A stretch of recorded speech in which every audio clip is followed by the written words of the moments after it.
Applying for the graduate program is really, really easy. All you need to do is head over to the website, jump into our graduate program page and hit the Apply Now button. It's right there in front of you. You absolutely shouldn't miss it. Once you hit Apply Now, you'll be taken to our current vacancies page.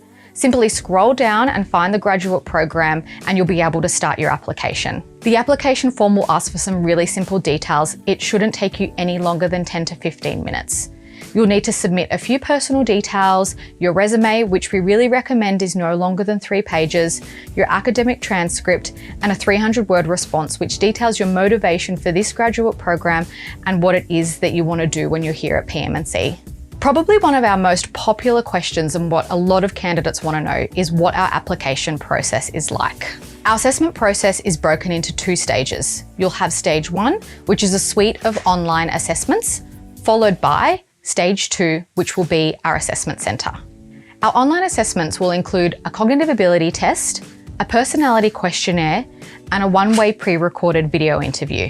Here are my 3 top tips for putting your best foot forward in the online assessment process. First tip, use practice tests. There are so many out there. All you have to do is jump onto Google and type in practice cognitive test, practice personality questionnaire, and practice video interview questionnaire. You can use any practice forum that you like, because I guess the good thing about a lot of these systems is they're all actually quite similar in nature and design. And it's just really good to familiarize yourself with the platform. My second tip is going to focus on the one-way pre-recorded video interview. Definitely leave yourself enough time for this. Additionally, on our platform in particular, you have the opportunity to review your answer and re-record it if you're not happy with it.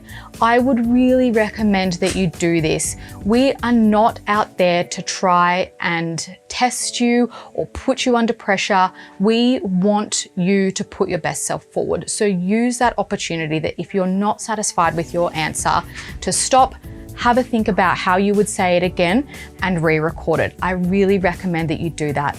Additionally, with our one-way video interview, you can stop and come back at any time.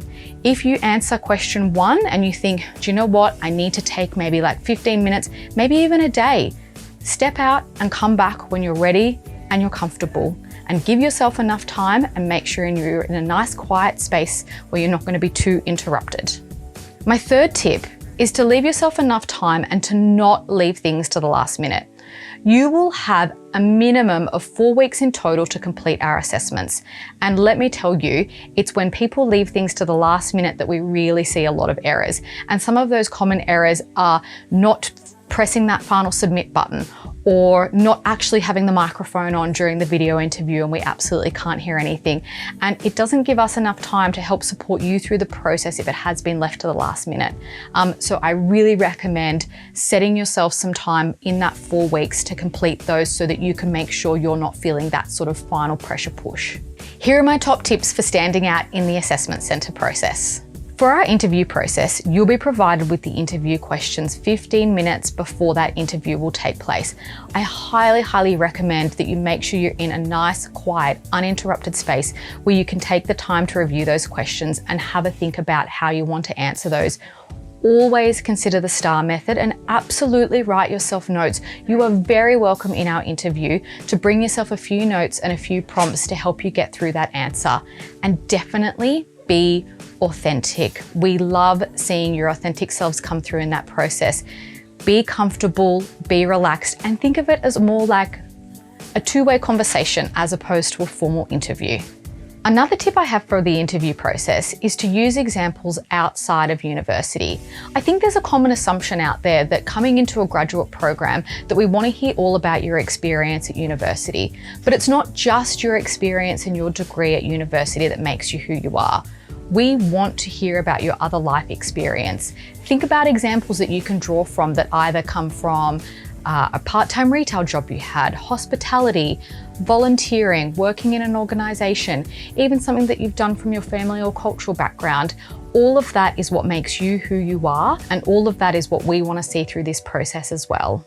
People often ask what it is that PM&C do, and what makes us so unique, and why you should consider PM&C over some of the many other varied and wonderful graduate programs out there. My answer to that would be is that you could consider PM&C like a mini public service rolled into one. So I think that if you're not too sure where you want to land or too sure what it is that roles in the government offer or what it is that you could do, then PM&C really is the place for you. The opportunities are so broad, they're so varied. We touch across all of the government priorities. So it means that throughout this program, you're not just building on your policy development skills or your implementation skills or project or corporate, whatever it may be, but you're also building those fundamental networks that are going to help you understand what it is that you really want to do at the end of this program. Another common question we're asked is, should I apply for PM&C through PM&C's internal process or through the Australian Government Graduate Program streams? My answer to that is that if PM&C is at the top of your list, then apply for our internal program. We don't participate in all of the government streams, but we do participate in some of them. But I would really recommend that you just do both applications. I know it's a little bit more work, but it's great to have your foot in the door across many of those opportunities. And we do have the best cinnamon donuts, and that's not just coming from me. You can ask anyone across the National Circuit precinct, we definitely have the best donuts.